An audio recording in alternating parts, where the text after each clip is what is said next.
My coworker always blames her imposter syndrome for sucking at her job. Now everyone sees her incompetence. I am a woman and have a female coworker who, like most of us, myself included, struggles with imposter syndrome. Here's the thing, Allison. She is legitimately terrible at her job. She'll bungle something up and someone will need to go bail her out. Projects that should take 2 weeks take a year. Seriously. She claims to be making an effort to learn the technical skills required to do her job, but I have seen little to no improvement in the five years she's been at the company. We have interns outperforming her. It's routine that she's unable to perform her task, so someone else does it for her and then she often takes the credit. She claims that she's not respected by coworkers because she's a woman. But no, it's because her work speaks for itself. This coworker often comes to me to discuss being a woman in the workplace and imposter syndrome, seemingly looking for validation. Whenever she messes something up or doesn't understand something, she chalks up her feelings of not understanding to imposter syndrome and decides she's actually skilled after all. It's more Dunning-Kruger than imposter. I've spent dozens of hours teaching her to do things that she ultimately forgets and bailing her out of simple tasks. As women,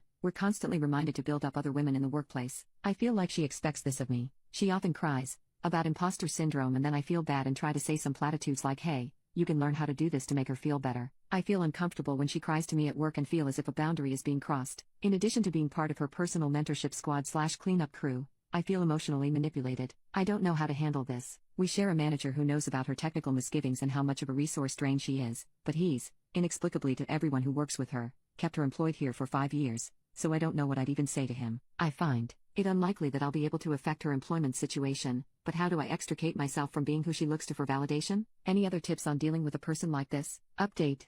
I took the advice and did a lot better at short-circuiting conversations that veered toward the emotional. It felt extremely weird at first because I'd start going back to work and looking at my computer screen while she was still in my office staring at me, but eventually, she got the point and would leave. It didn't totally stop, but the conversations ended a lot sooner. The coworker still acts insane, but I got a lot better at redirecting it away from myself. A few months after the letter, I moved to a different team at the same company and I'm totally loving it. As a result, I don't have much more interaction with that specific coworker. When I told her I was leaving the team for a new opportunity, she didn't wish me well. She immediately started talking about how, oh yeah, well, I got a job offer too, but I turned it down. I don't think I believe it, but that's beside the point. In the weeks after I started my new job, she actually tried asking me to physically come to her location and do some of her work. I didn't play ball here. She stopped asking pretty fast. I occasionally see her when I visit my old boss. When I see her now, she bizarrely starts monologuing about how challenging/important/influential her work is. It isn't. It seems like she feels the need to prove herself to me now in front of her boss. It's a strange interaction every time. Then later,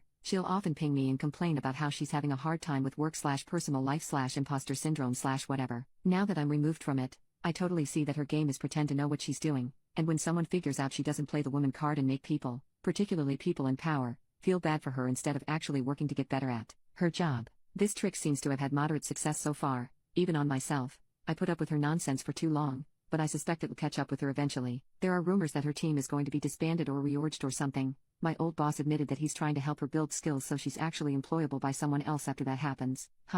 Anyway, glad I'm no longer involved in that hot mess and can just watch from the sidelines. Setting boundaries really helped me be less of a target for her and will help me deal with other difficult coworkers in the future.